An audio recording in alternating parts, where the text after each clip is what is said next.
नमस्कार, मी M. We. Patil, शिक्षक, सरकारी उच्च प्राथमिक मराठी शाळा इदलो. तर या ठिकाणी विद्यार्थी इंग्लिश सेंटेन्स कसं वाचू शकतात, तर फोनेटिक्स इंग्लिशच्या माध्यमातून विद्यार्थी हे इंग्रजी देखील मराठीबरोबर इंग्रजी देखील अगदी चाणाक्षानं वाचू शकतात. त्याचं एक साधं उदाहरण या ठिकाणी मी पाहूया. या ठिकाणी काही सेंटेन्स मी लिहिलेले आहेत. हे विद्यार्थी सुरुवातीला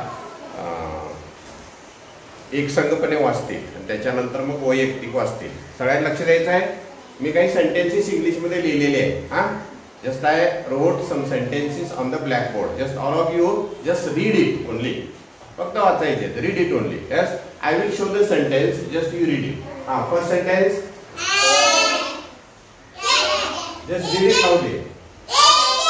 Then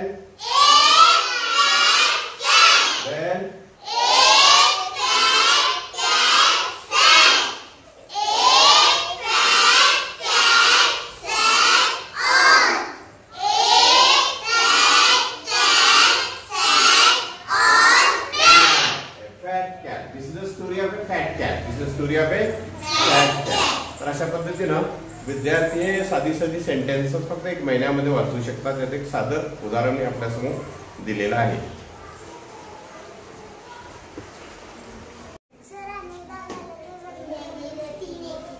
नमस्कार, मी एम. वी. पाटील, सहशिक्षक, सरकारी उच्च प्राथमिक मराठी शाळा इदलोड. तर आज शाळा चालू होऊन जवळजवळ 1.5 महिना झाला. त्याच्यातच पावसाची सुट्टी आणि आता पहिलीचे विद्यार्थी संख्या किती अंकापर्यंत मोजतात, तर याचं प्रात्यक्षिक आपण थोडंसं पाहूया. मी या ठिकाणी काही संख्या विद्यार्थ्यांना देतो, तर त्या संख्या वाचतात कसे विद्यार्थी. येता पहिलीचे विद्यार्थी म्हटल्यानंतर फक्त 9-10 पर्यंत संख्या वाचतात. मात्र शतकापर्यंत म्हणजे 3 अंकी संख्या विद्यार्थी वाचू शकतात. याचं साधं उदाहरण आज तुमच्यासमोर मी या ठिकाणी देत आहे. तर पाहूया. सगळ्यांनी लक्ष द्यायचं इकडं. आता 3 अंकी संख्या वाचायचं आहे. डोळे इकडं चालू करूया. वाचायचे आहे, वाचायचे आहे.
अशा पद्धतीने विद्यार्थी हे 3 अंकी संख्या सहज वाचू शकतात.